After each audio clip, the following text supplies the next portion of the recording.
அந்த வில்லு அப்பா அவங்கிட்ட சேரக்கூடாது சுபாகு. அதை தடுத்தடு.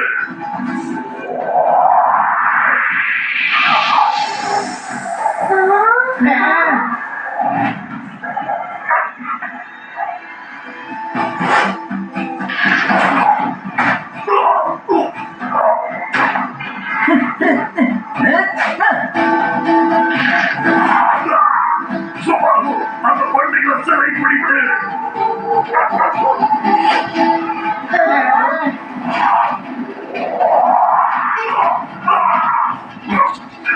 தோல்வியை ஒத்துக்கிறோம் ராமா.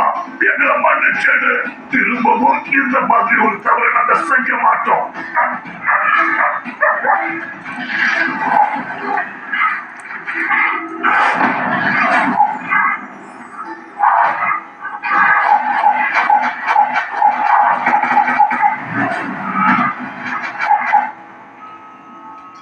இன்னைக்கு நாம இவங்களை போக விடக்கூடாது அண்ணா. நம்ம எல்லாருக்கும் ரொம்ப கஷ்டத்தை கொடுத்திருக்காங்க. லக்ஷ்மண் சரியா தான் சொல்றாராமா. இன்னைக்கு இவங்களை விட்டுட்டோம்னா இவங்க மறுபடியும் வந்து நம்மள தாக்குறதுக்கு வாய்ப்பு இருக்கு. இவங்களை பிடிச்சி மகாராஜா கிட்ட கூட்டிட்டு போகலாம். அவங்க இவங்கள சிறையில போட்டுருவாரு. இவங்கள குருதேவர் கிட்ட கூட்டிட்டு போகலாம். அவருடைய மந்திர சக்தியால இவங்க 2 பேரையும் சாம்பலாக்கிடுவாரு. இவங்க கை கால்களை கட்டி இவங்க இங்கேயே விட்டுடலாம்.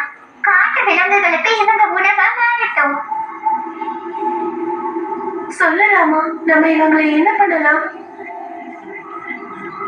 இவங்களை மன்னிச்சு விடுறதுதான் முச்சிதமாகும்.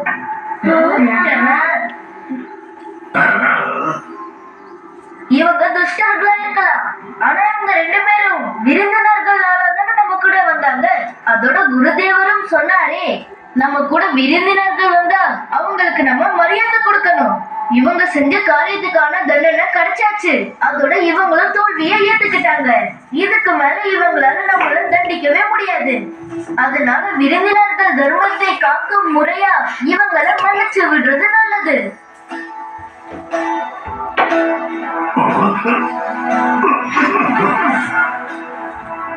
இன்றைய காட்டு பயணம் நல்லா இருந்தது. ஆனா இவங்களால சாப்பிட மட்டும்தான் முடியல. அடுத்த தடவை நம்ம வேற இடத்துக்கு போகலாம். அங்க உட்கார்ந்து வயிறார சாப்பிடலாம். ஆனா மறுபடியும் அந்த அடுக்கர்கள் அங்க வந்து காரியத்தை கெடுக்க கூடாது.